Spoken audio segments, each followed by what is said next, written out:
Olá, estudantes! Eu sou o professor Robson Anselmo Tavares e hoje nós temos mais um encontro da nossa série Papo Artístico Literário. Lembrando sempre que esta série procura o quê? Valorizar os pernambucanos, aqueles que fizeram e que fazem a história. E hoje nós temos mais uma vez o quê? A visita do professor Evaldo Gomes. Tudo bem, professor? Tudo bem, professor Robson. É isso aí. Mais uma vez aqui com você para junto fazermos esse papo artístico literário. E eu quero, nesse momento, dar um alô aí para os meus alunos aí, toda a coordenação, toda a escola da professora Zumira de Paulo, em Jardim Paulista Baixo, e do EREM João Pessoa Guerra, em Igaraçu. E então, para todos os meus alunos de lá, né? Assim, aos colegas professores, da coordenação, não é isso? Gestores. Um forte abraço também aqui, segue um forte abraço meu também.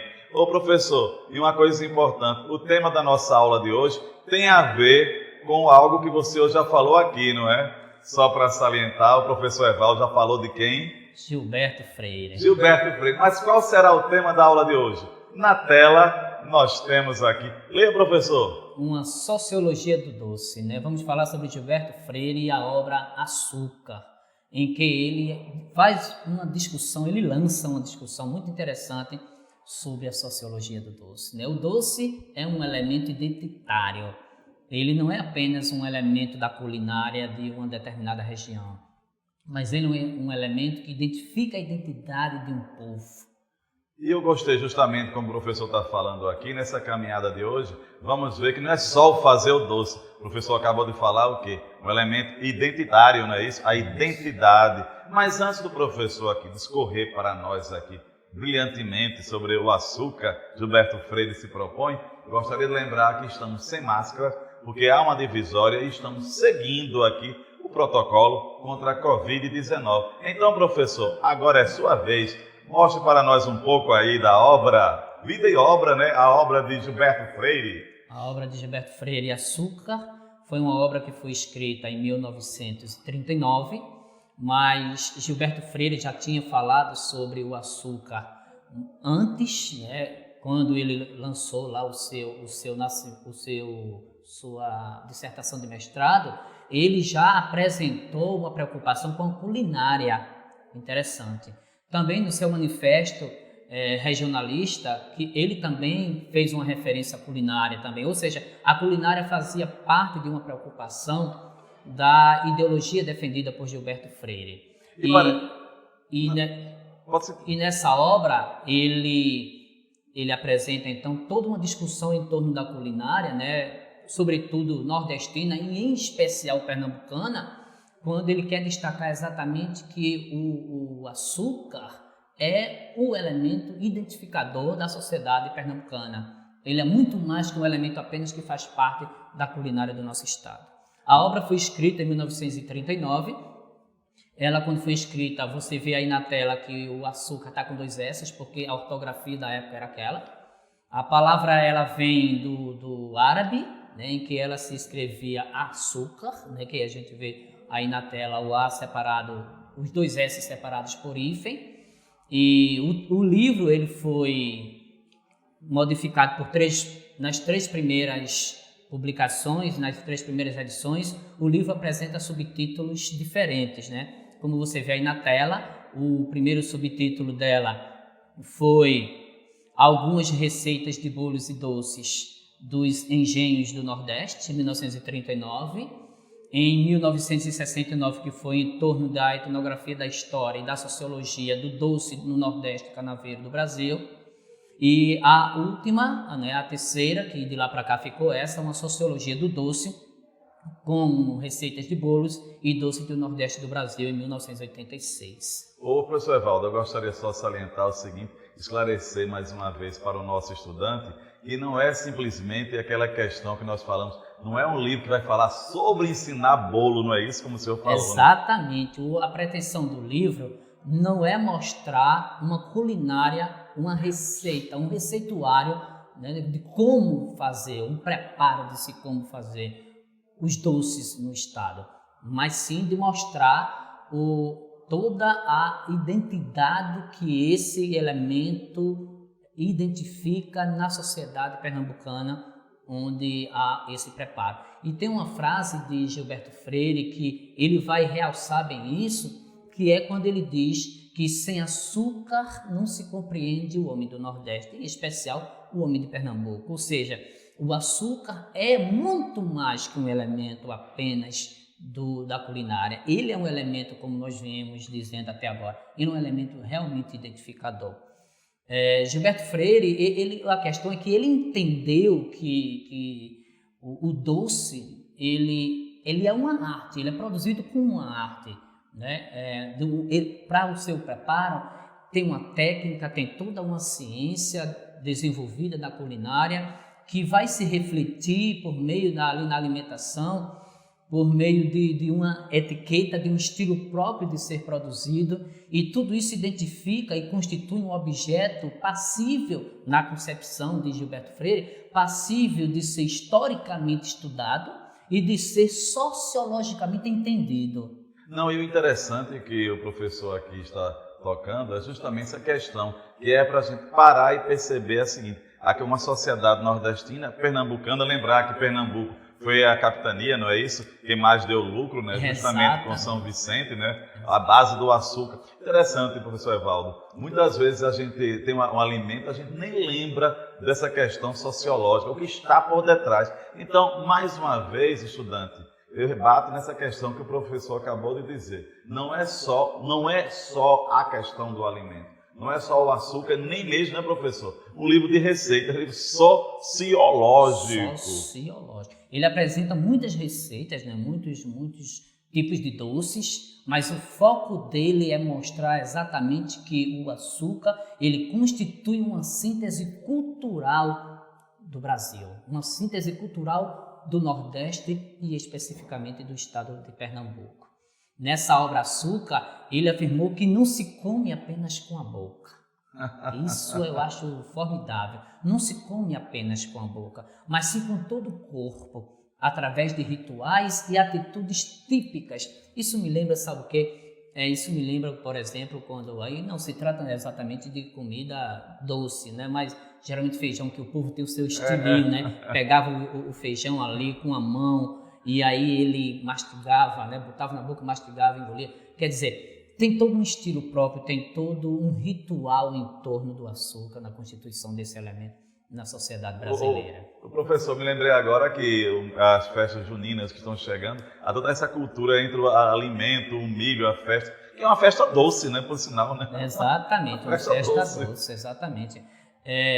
O interessante é que na concepção de Gilberto Freire, o doce, ele está na nossa terra, e o sabor da terra, né, gera aí uma cultura do doce que, consequentemente, gera uma sociologia do doce. Não, e eu gostaria de lembrar uma coisa importante.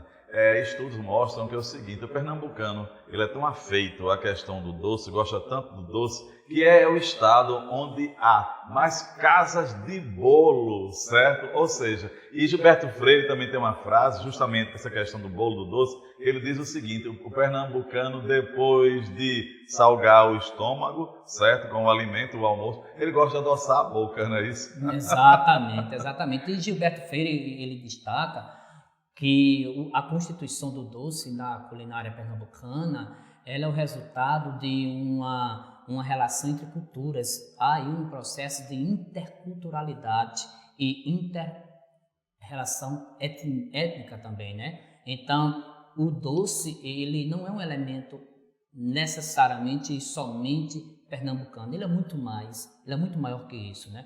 Porque ele é o produto de uma relação entre culturas diferentes, entre etnias diferentes. Na tela mesmo nós vemos aqui alguns ambientes, né, da culinária. Exatamente. Né? Aí nós temos o doce, né? Ele foi produzido no período colonial, sobretudo, né? Ele foi produzido ali nos engenhos de cana-de-açúcar, foi produzido nos conventos, era produzido nas cozinhas das grandes fazendas, né?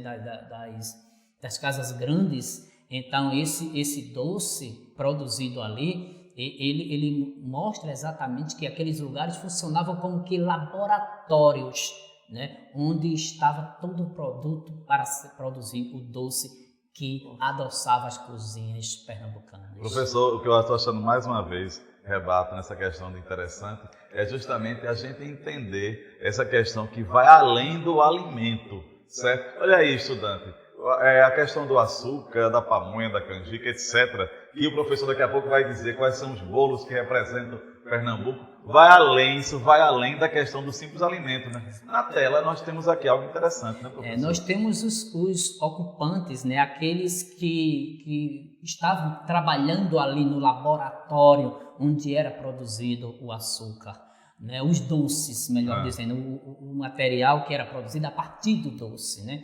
Que veio dos canaviais, né? Certo. Que veio das canas de açúcar, que aqui, por exemplo, em Pernambuco, o primeiro engenho foi lá em Itamaracá, em 1516. Em 1516, o primeiro engenho foi produzido lá em Itamaracá, e daí a cana-de-açúcar que tinha vindo da Europa, né? Mas que tinha sido produzida lá pelos... Ela veio do Oriente, do início. Do Oriente, os árabes foi que disseminaram, que expandiram, e daí os portugueses trouxeram para o Brasil a cana-de-açúcar, e é essa cana-de-açúcar que, a partir dela, se produz o bolo. Na tela vemos aí. Então nós temos os doces de forma geral. E aí nós temos esses ocupantes dos laboratórios que eram as sinhás doceiras, que faziam os doces, né? Eram elas que produziam os doces. Acredita-se que as escravas aqui ficavam de trabalho com sal, né? E os mulatos também, os mulatos boleiros e os negros quitandeiros, né? Que eles é que levavam à frente o doce também. Então, você vê que aí são os 3 trabalhadores desse laboratório da doçaria pernambucana. Ô professor, e lembrar mais uma vez aquilo que a gente estava discutindo antes, é justamente o seguinte, a sinhá ficava com doce porque era mais fino, a escrava com o sal, porque não ficava, naquela época pensava-se justamente o seguinte, não cabia a sinhá mexer uma panela de feijoada, de cozido, etc. Então ela ficava com os doces, não é isso? E nós temos aqui uma boa citação, não é, de Gilberto Freire. Né? Exatamente, ele vai falar aqui exatamente do laboratório, né, que era o lugar onde se produziam esses bolos, né, esses doces de forma geral, e aí esses doces, eles se expandiram por todo o estado e, consequentemente, também se expandiram para todo o país. E aí nós temos os 3 povos responsáveis por essa cultura culinária, que é essa relação intercultural, né, os 3 povos, aí que está, justamente. Muitos desses doces vieram da Europa, né? Vieram trazidos pelos portugueses, outros vieram da África e outros foram também produzidos pelos indígenas. Aí nós temos, então, os indígenas que produziam, né, esses doces com frutas da estação pernambucana, como saputi, goiaba, caju, araçá e da castanha. E aí eles produziam esses alimentos doces. Então, os índios foram os povos importantes para essa culinária tão doce das nossas cozinhas. E as índias eram elas que produziam os elementos, os utensílios de cerâmica nos quais eram produzidos. Realmente, professor, você lembrou uma coisa interessante, que ainda hoje há pessoas que cozinham, como nós estamos vendo aqui na tela, justamente em panela de barro, não é isso? Em panela, há todo um ritual, né? Todo um ritual. Muitas vasilhas feitas de cerâmica. Os outros povos, como já falamos, foram os povos portugueses, que trouxeram muitas coisas oriundas lá do povo mouro e trouxeram muito doce também de lá da Índia e da China. E com esse material eles trabalharam e desenvolveram todo o paladar da nossa região. E também as especiarias que eles traziam de lá, né? O gengibre, né? O noz moscada, etc. Exatamente. Esses produtos aí de açúcar, eles originaram um grande repertório com o uso de ovos e de frutas, né? De frutas que existiam aqui no nosso estado. Os outros povos foram os africanos, né? Os escravos que trouxeram da sua culinária muita coisa aqui. E o interessante é que esses 3 povos, tanto os africanos quanto os índios, quanto os portugueses, eles traziam os costumes culinários deles. Os brasileiros foram adaptando, né? Foram modificando, foram inserindo outros elementos, foram substituindo certos elementos do doce daqui por outros elementos. E outro ponto importante frisar é que as mulheres foram protagonistas desse processo. As mulheres foram aquelas que nas cozinhas, um dos laboratórios, né? As cozinhas, as freiras também nos conventos, e todas essas mulheres elas foram protagonistas desse desenrolar, desse desenvolver da cultura do doce no estado. Uma cultura do doce que vai, mais uma vez, estudante, veja só a belíssima explanação do professor, é algo que excede, que ultrapassa o meramente alimento, não é isso? Há toda uma sociologia por detrás. Então, veja só, as mulheres, os engenhos, a Casa Grande e a Senzala, esses povos todos. E aqui tem algo importante na tela. Professor, na tela aqui nós temos algo importante. Vamos ver. Exato. Aí nós temos os alimentos tipicamente pernambucanos. Elementos ou alimentos que foram produzidos com o nosso doce, né? Com o doce que foi extraído da cana-de-açúcar, né? Muitos deles vieram da Europa, outros foram produzidos aqui mesmo. Esses que vieram da Europa foram adaptados, como por exemplo o bolo de rolo, né? Ele era feito lá com pasta de amêndoa lá em Portugal, e de lá ele veio para o Brasil, e aqui ele passou a usar goiaba, porque a goiaba ela era uma fruta muito comum aqui no estado, então houve a substituição. Tivemos também o bolo Souza Leão, que é curioso, né? É muito curiosa a origem desse bolo, muito discutida, inclusive, mas acredita-se que o bolo Souza Leão, ele recebe exatamente esse nome, porque ele foi produzido pela dona Rita, né? Dona Rita de Cássia Leão, que pertencia a uma família nobre aqui do estado de Pernambuco, dos engenhos pernambucanos, e ela serviu esse bolo ao imperador Dom Pedro II e a sua esposa. Então, por isso que esse bolo recebe esse nome. O outro é o doce de jaca, né, que é feito com a pasta da jaca, com a adição do açúcar e da água.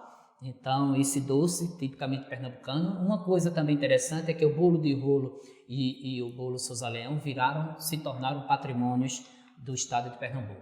Olha mais uma vez para eles, por favor, o bolo de rolo e o bolo Souza Leão. E lembrar uma coisa, professor, o bolo de rolo não é rocambole. Não é rocambole, não é rocambole. Exatamente. Certo? E aqui nós temos mais, né? Nós temos também a cartola, que leva esse nome, né, devido a essa parte escura que tem com a canela, que é colocada em cima dele. A banana e o queijo de manteiga. Banana, exatamente. E ele recebeu esse nome porque ele lembra exatamente uma cartola, que é um tipo de chapéu, né? Nós temos também o bolo de noiva, que também veio de Portugal. Esse bolo de noiva da cultura portuguesa, ele era produzido com o vinho do Porto, mas aqui no estado de Pernambuco houve a substituição, muita gente substitui por outros licores, mais doces ainda, ou inclusive também com Coca-Cola, ou até com chocolate também é produzido esse tipo de bolo. Ele também virou patrimônio do estado de Pernambuco, cultural. Temos também a canjica, a popular canjica, né, que agora na festa junina, tanto a canjica quanto a pamonha também são muito consumidas aqui, né, aqui no nosso estado.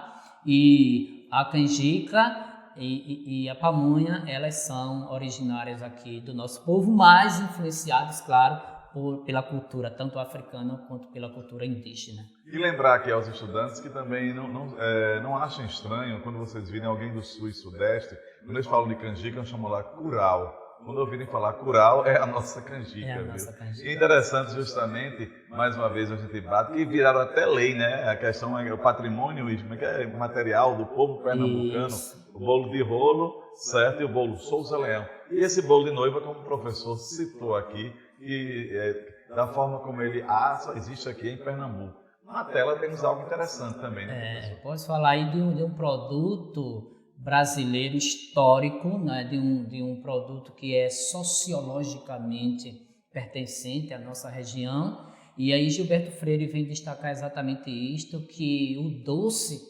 ele faz parte aí desse processo de cultura, né? De cultura, de culturalidade do nosso estado, mas ele é o produto de uma relação intercultural e interétnica. Muito importante isso. E lembrar, fazendo uma ponte aqui com a outra vinda do professor aqui, justamente quando ele citou Gilberto Freire, ele falou um pouco de Casa Grande, Senzala, Sobrados e Mocambos, que eram justamente, são obras e estudos de Gilberto Freire. O professor interessante, Gilberto Freire teve essa preocupação sociológica, certo? Mostra a Casa Grande e Senzala, e agora com a questão do açúcar. E também outrora houve um outro professor aqui que veio falar das assombrações do que Recife é a cidade mais mal assombrada. E hoje o senhor fala justamente do açúcar. Professor, antes de terminar aqui o nosso bate-papo, eu gostaria que o senhor fizesse aqui uma ponte aqui, que é açúcar, aí nosso padre Antônio Vieira, aqui na tela nós temos. Porque a questão é que o doce, a gente se adoça, a gente se delicia com ele, mas apesar de toda essa doçura do doce, né, por trás dela tem todo um sofrimento, de toda uma labuta, de todo um trabalho sofrido dos escravos. Né? Os escravos explorados pelos senhores de engenho, eles sofreram, né, aqui no nosso país, aqui no nosso estado também, sofreram porque eles foram escravizados e muitas dessas produções foram feitas no colo de todo aquele sofrimento. E vale lembrar que no caso desse sermão que ele diz que o doce açúcar é feito com amargo do sofrimento escravo, não era isso? Exatamente, é isso que ele chamou, o engenho do açúcar doce do inferno. O padre Antônio Vieira chama assim naquela época, embora o padre Antônio Vieira a gente sabe que ele estava querendo acalmar os ânimos dos escravos para eles não fugirem, né? Para eles não escaparem, porque o padre estava pertencendo àquela área colonial, né? E de toda a cultura escravocrata, né? Ele reflete, ele reproduz toda aquela ideologia escravocrata. Mas esse termo usado por ele revela de qualquer forma, apesar de toda a tentativa de acalmar os ânimos, a gente percebe ali que por trás ele termina deixando para nós a identificação de que, e lembrando a gente, para a gente jamais esquecer que todo esse doce surge a partir do colo de gente sofrida. Né? E lembrar que até hoje mesmo os cortadores de cana sofrem, não é isso? Porque no passado nós tínhamos a questão do escravo, não é? Aqui, lembrar que Vieira, minha gente, ele é do século XVII, viu? Século XVII. E lembrar que hoje nós temos também os cortadores de cana que sofrem tanto. Então essa ponte interessante, essa ponte sociológica, entre que nós temos o quê? O alimento, o que há por detrás dele. Interessante, professor, para a gente debater aqui é o seguinte, nessas festas que se aproximam, as juninas, que infelizmente por causa da Covid não poderão ser como eram, certo? Lembrar que é toda uma indumentária, toda uma forma, todo um jeito de produzir o alimento e de vivenciar isso, né? É toda uma sociologia que há por detrás, não é verdade? É verdade. Então, você, aluno aí do ensino fundamental, saiba então que todo esse doce que perpassa toda a nossa vida, né? Que está aí presente na sua vida, todo esse doce tem uma história de vida, tem uma história também de sofrimento por trás, tem uma história que deixa para nós toda uma identidade, uma identificação sociológica e histórica do nosso estado, da nossa cultura, do nosso povo. E para finalizar, professor, poderia lançar algum desafio para o nosso estudante sobre a questão do açúcar? O que é que ele deve fazer? Estudar? O que é que lança um desafio para o nosso estudante? Então, nesse período agora, principalmente nesse período junino, você pode aproveitar aí para fazer uma pesquisa aí mais profunda de tudo aquilo que nós aqui discutimos, para que você aprofunde, para que você conheça, porque quanto mais a gente conhece, já dizem os antigos, o que a gente conhece, a gente mais ama. Então, a gente precisa conhecer cada vez mais a nossa cultura para nós amá-la e amá-la com embasamento. Então, faça uma pesquisa e conheça mais, aprofunde toda essa temática e reconheça, então, que a importância da nossa cultura, que ela é muito bonita e que esse doce adoce a nossa vida cada vez mais. Isso aí. Professor Evaldo, muito obrigado. O professor voltará outras vezes aqui. Agradeço desde já. Um forte abraço, professor Robson, professor Evaldo. É isso aí, gente.